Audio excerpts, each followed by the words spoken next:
ada SOP yang sudah dibuat dan ada pekerjaan yang seharusnya ada SOP tapi belum dibuat, seperti itu ya Mbak Alma ya. Oh itu jadi nah dari kendala itu apa yang dilakukan oleh tim konsultan nih Mbak Alma? Apakah membuat istilahnya mewawancara untuk nanti dibuatkan atau seperti apa?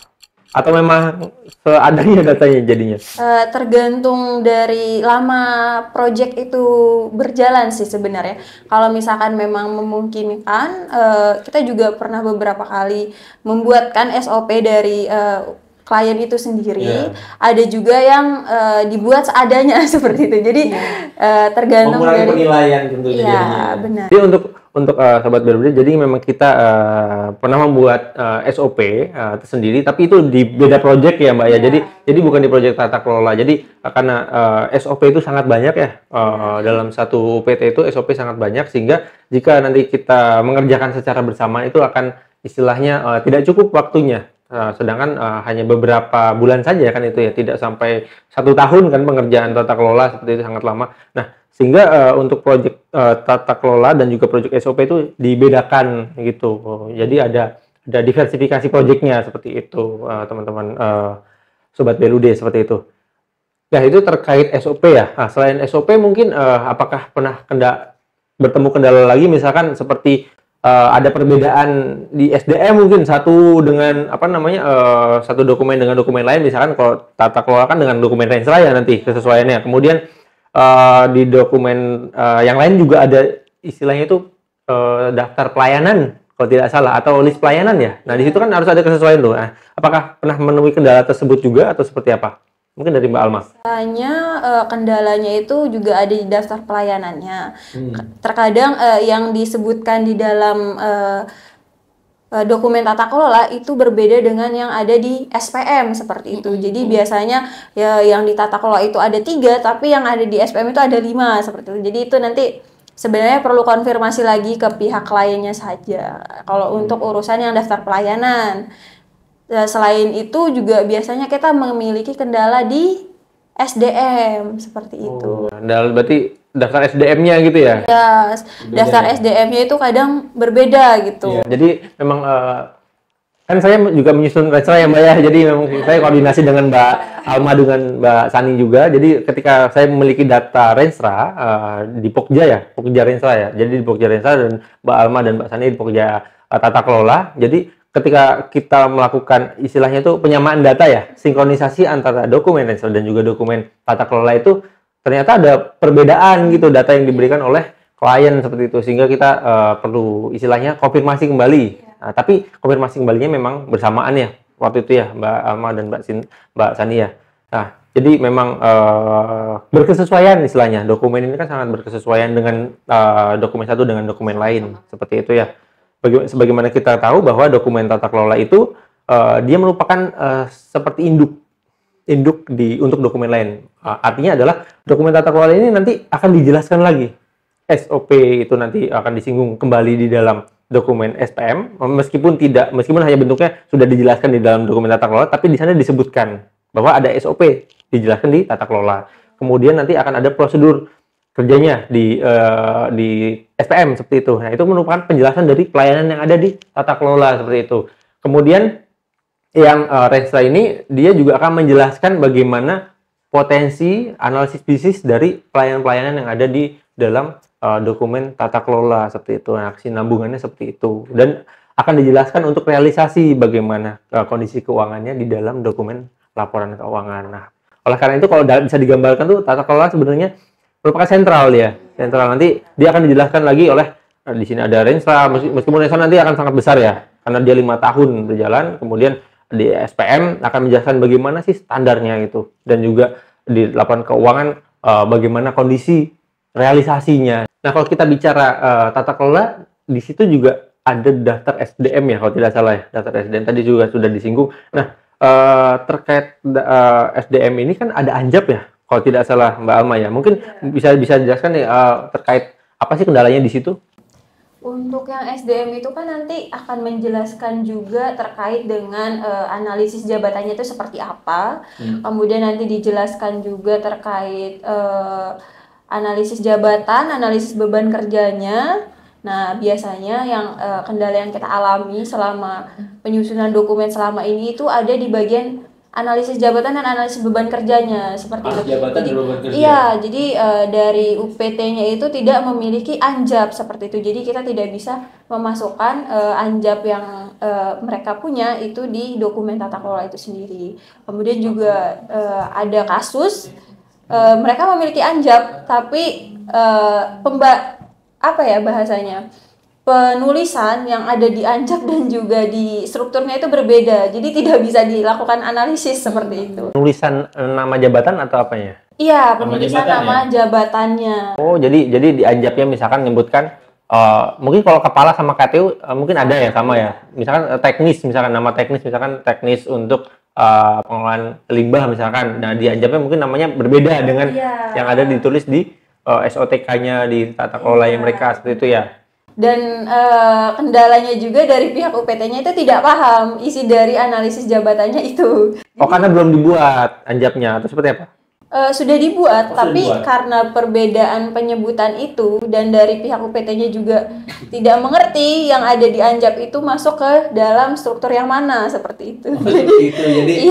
Jadi seperti mau mensinkronkan antara analisis jabatan yang sudah ada, tapi struktur organisasi SOTK dari kliennya namanya beda gitu. Terus memasukkan, sedangkan di dalam tata kelola itu membutuhkan analisis jabatan di dalam daftar SDM gitu ya, Mbak. Analisis beban kerjanya itu seperti apa, itu dibutuhkan. Ya, itu memang perlu koordinasi langsung ya kepada pihak-pihak terkait gitu ya. Tentunya dengan kepala UPT-nya, kalau kita kan UPT ya, kepala UPT atau juga nanti dari KTU-nya, karena memang perlu adanya konfirmasi dari pihak klien terkait sebetulnya di anjab ini merujuk kemana, merujuk ke jabatan apa gitu, atau kita malah menyesuaikan sesuai dengan anjabnya seperti itu. Nah, itu mungkin terkait analisis jabatan ya. Nah, mungkin ada terkait tata kelola yang lain, ada pertanyaan mungkin dari Mbak Sani atau dari Mbak Alma nih, biar kita diskusi bareng, biar Sobat BLUD bisa sama-sama paham gitu ya terkait sebenarnya kendala di tata kelola itu seperti apa gitu. Mungkin dari Mbak Sani? Sebetulnya kalau kendala lain sih, kan kalau di dokumen tata kelola ini selain yang kita udah bahas tadi ya, jadi terkait dengan kelembagaan, terkait dengan struktur organisasi, kemudian prosedur kerja, itu kan kita juga ada sedikit berbicara tentang teknis. Misalnya untuk pembahasan jenis pelayanannya di UPTD itu seperti apa, kemudian juga bagaimana cara UPTD dalam mengolah limbah dan lingkungannya. Nah, itu kadang kita butuh waktu lebih nih untuk bisa berkoordinasi atau mengonfirmasi langsung kepada pihak UPTD yang ada di bagian teknisnya gitu. Karena kan kalau di bagian tata kelola biasanya kan kita membentuk kelompok kerja ya bersama dengan UPTD, antara konsultan dengan klien itu kita biasanya kalau dokumen tata kelola sama bagian kepegawaiannya gitu. Nah, kita kalau mau membahas atau berkoordinasi tentang teknis, tentang pelayanan dan pengelolaan limbah itu kadang kita juga agak kesulitan nih, dan akhirnya butuh waktu yang lama itu tadi gitu. Oh, karena itu sebetulnya bagian dari SPM ya malah ya. Yang teknis yang sangat teknis kan di SPM gitu ya, sehingga butuh koordinasi juga kepada pihak yang selain, kalau di dalam tata kelola kan itu lebih ke kelembagaan, struktur kelembagaan, terus SOTK-nya, SDM-nya, bukan membahas secara spesifik teknis ternyata, tapi di dalam dokumen tata kelola juga ada pengelolaan limbah misalkan ya, pengelolaan keuangan juga di situ masuk. Nah, seperti itu. Jadi butuhkan juga untuk koordinasi dengan seperti KTU, kemudian bagian teknis yang melakukan pengurusan limbah seperti itu juga, mungkin dari kepalanya malah dari kepala UPT maksud saya, membutuhkan juga koordinasi dengan kepala UPT, karena memang mencakup semua sebetulnya ya, mencakup semua hal yang bersifat struktur gitu ya, struktur dan juga apa saja yang menjadi tusi dari UPT tersebut gitu kan. Jadi sangat lengkap memang kalau kita bicara masalah tata kelola seperti itu. Nah, kalau kita bicara tata kelola untuk penyusunannya mungkin sudah dari runtut ya, dari latar belakang, kemudian juga ada SDM, ada pelayanan juga, kemudian juga ada pengelolaan SDM ya, tadi daftar SDM dan pengelolaan SDM. Nah, itu harus dibedakan tuh. Daftar SDM kan itu dari nanti ada kepala, kemudian dari KTU ya, kemudian ada teknis kalau tidak salah. Nah, terus ada Kalau tidak salah juga ada bagian ini ya, bagian sebelum dan sesudah BLUD ya tadi ya, dijelaskan oleh Mbak Alma ya. Itu seperti apa tuh Mbak Alma? Bisa dijelaskan kepada sobat BLUD nih? Untuk yang sebelum menjadi BLUD gitu kan untuk sebenarnya lebih ke penyebutannya ya Mas Musa ya. Karena kalau misalkan di sebelum menjadi BLUD itu kan nanti untuk kepala UPT ya dinamai kepala UPT. Tapi ketika menjadi BLUD nanti penyebutannya pemimpin BLUD seperti itu. Ya, untuk struktur BLUD-nya ya, Ya, Mbak Alma ya. lebih ke penyebutannya saja Penyebutannya, seperti itu. betul. Jadi memang ketika nanti sudah menjadi BLUD, nah, sobat BLUD ini perlu diluruskan bahwa ketika nanti sudah menjadi BLUD, struktur UPT itu tetap ada.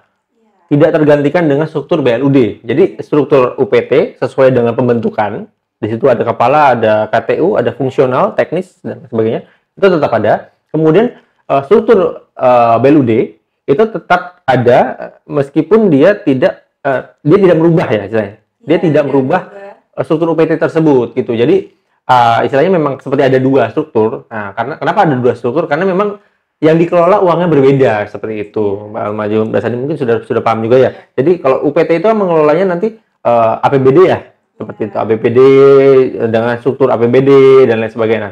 Nanti setelah menjadi BLUD nanti dia juga punya istilahnya tuh dompet BLUD sendiri seperti itu ya. Bahasanya mungkin bukan dompet ya, mungkin rekening BLUD sendiri gitu ya. Ada rekening APBD, ada rekening BLUD. Nah, rekening BLUD inilah yang nanti akan dikelola sesuai dengan tata kelola keuangan ya, yang akan dijelaskan di dalam dokumen tata kelola tersebut seperti itu. Jadi memang harus tidak jadi jangan salah tafsir gitu ya. Jadi kalau BLUD jadi UPT jadi strukturnya hilang gitu, tidak, tapi tetap ada, tapi dia punya sistem keuangan yang lebih fleksibel, yaitu namanya Badan Layanan Umum Daerah seperti itu. Jadi lebih memudahkan untuk proses istilahnya tuh operasional dengan kan ada jasa layanan ya, jasa layanan. Karena kalau mau jadi BLUD tentu harus punya jasa layanan ya, harus punya apa yang diberikan kepada masyarakat, kemudian apa yang menjadi pendapatan dari BLUD sehingga nanti akan ada keuangan yang bisa dikelola secara fleksibel seperti itu. Nah itu kan dijelaskan juga ya kalau tidak salah di dalam tata kelola ya, keuangan BLUD ya tidak salah. Itu di bagian mana ya? Kalau saya lupa itu di bagian mana? Ya, bagian pengelolaan keuangan. Bagian pengelolaan keuangan. Oh ya, di bagian akhir berarti ya? Iya, Ya, sebelum pengelolaan lingkungan dan limbah. Ya, sebelum pengelolaan keuangan dan limbah ya. Memang sangat istilahnya sangat rigid ya. Karena menjelaskan semua sebenarnya secara tidak langsung di dalam dokumen tata kelola. Dan latar belakang kenapa jadi BLUD dan kenapa dokumen tata kelola dibuat. Kemudian dijelaskan lagi di dalam profil ya. Profil ada ya di dalam gambaran umum ya. Gambaran umum ada struktur UPT, ada struktur BLUD, kemudian nanti siapa yang menjabat sebagai pemimpin BLUD, pejabat keuangan, kemudian juga pejabat teknis ya kalau tidak salah. Kemudian juga nanti dijelaskan lagi terkait pengelolaan SDM ya, pengelolaan SDM, SOP, wah itu luar biasa, sangat banyak.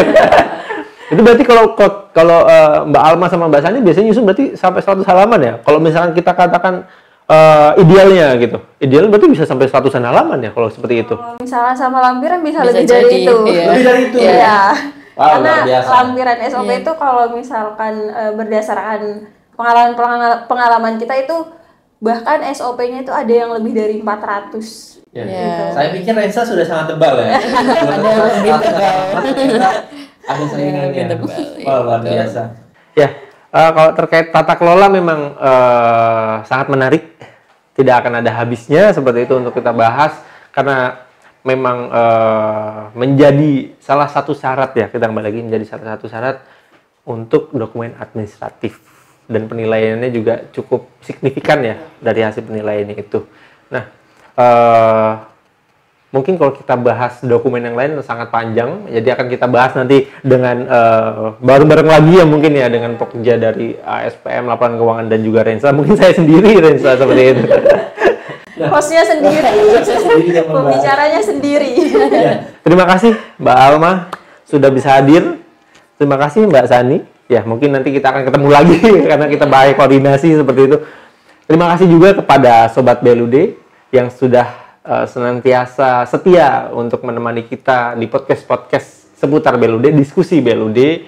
Jangan lupa untuk like, comment, and subscribe, dan juga share. Tadi ada tambahan dari editor untuk share seperti itu di channel YouTube kita, dan juga jangan lupa untuk follow Instagram kita di sinkor.blud dan juga di website resmi kita di blud.co.id seperti itu. Terima kasih banyak kepada sobat BLUD. Salam BLUD.